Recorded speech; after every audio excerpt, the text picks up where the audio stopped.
কিন্তু প্রথমে ইলিপস নেওয়া লাগে। ইলিপস নেওয়ার পরে হচ্ছে যে টাইপ টুলের ভিতর থেকে টাইপ অনে পাথ টুল, টাইপ অনে পাথ টুল নেওয়ার পর আমরা টাইপ অনে পাথ টুলটাকে এখানে অ্যাক্টিভ করে নেই।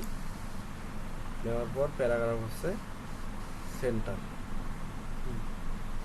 এই যে প্যারাগ্রাফ, প্যারাগ্রাফ অপশন থেকে সেন্টার। তো প্রথমে লিখেও সেন্টার করলেও হবে, প্রথমে করলেও সমস্যা নেই, ঠিক আছে। এরপরে হচ্ছে যে টেক্সট,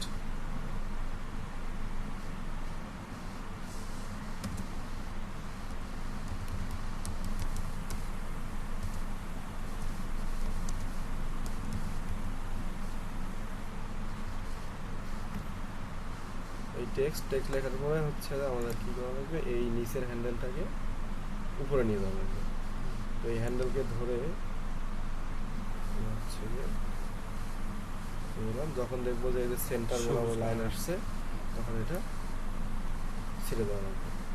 তো এখন হচ্ছে যে সেদিন বা ওগুলোতে ওই ভিডিওগুলোতে যেগুলো দেখানো আছে সেটা হচ্ছে প্রথমে Ctrl+C Ctrl+F করে কপি আর হচ্ছে পেস্ট ইন ফ্রন্ট, এটা করে নিচ্ছি। নেওয়ার পরে তারপরে হচ্ছে ঘুরাইছি।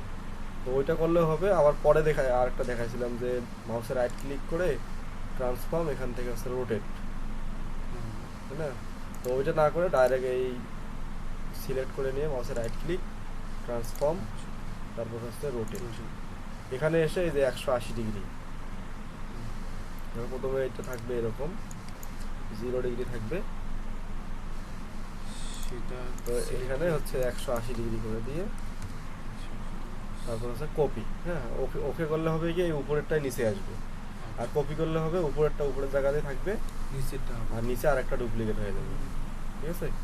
এই জন্য ডাইরেক্ট আমরা কপি দিই, তাহলে আর ওই Ctrl+C Ctrl+F করা লাগবে না, ঠিক আছে। ডাইরেক্ট হচ্ছে কি করব, সিলেকশন করে মাউসে রাইট ক্লিক ট্রান্সফর্ম রোটেট, ঠিক আছে। এখান থেকে 180 ডিগ্রি লিখে দিব, দেওয়ার পরে কপি, নিচে চলে আসছে।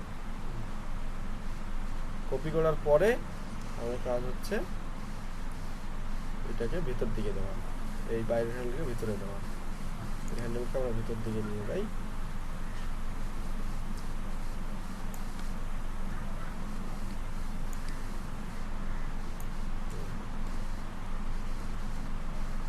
এখন হচ্ছে আবার দুইটা লেখাকেই এইভাবে সিলেকশন টুল দিয়ে মাউসের লেফট বাটনে ক্লিক করে এইভাবে ড্র্যাগ করলে এই এরিয়ার ভিতরে যা কিছু পড়বে সব কিছু সিলেকশন হবে।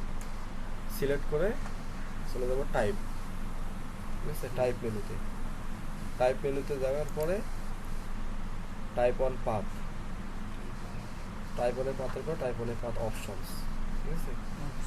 অপশনে ক্লিক করব, ক্লিক করার পরে আমরা align two path, align two path যে অপশনটা আছে এখানে লেখা আছে বেস লাইন, ওই বেস লাইনে ক্লিক করে দিব হচ্ছে সেন্টার দেওয়ার পরে ওকে, ঠিক আছে। এখন এই লেখাগুলোকে সাইজ ছোট করে দিলেই ঠিকঠাক দেখা যাবে। এখন হচ্ছে নিচের লেখাগুলো জাস্ট চেঞ্জ।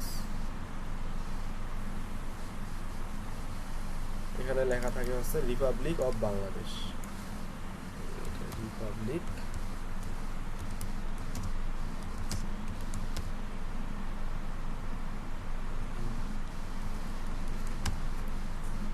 বাংলাদেশ।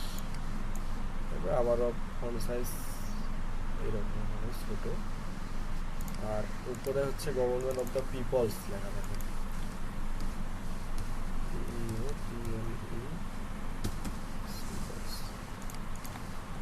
তো এখানে দেখা যাচ্ছে যে ছোট হাতের বড় হাতের সব অক্ষর দিয়ে মিক্স আছে, তাই না?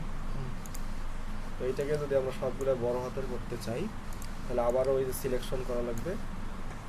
সিলেকশন করে টাইপ থেকে হচ্ছে চেঞ্জ কেস, টাইপ থেকে চেঞ্জ কেস থেকে করা লাগবে কি আপার কেস, ঠিক আছে।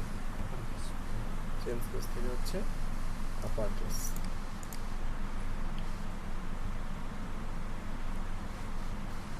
এইভাবে এই যে রাউন্ড লোগোর যে টেক্সটগুলো সেগুলো লেখা যায়। এখন হচ্ছে যে আমাদের ওই লোগোটাতে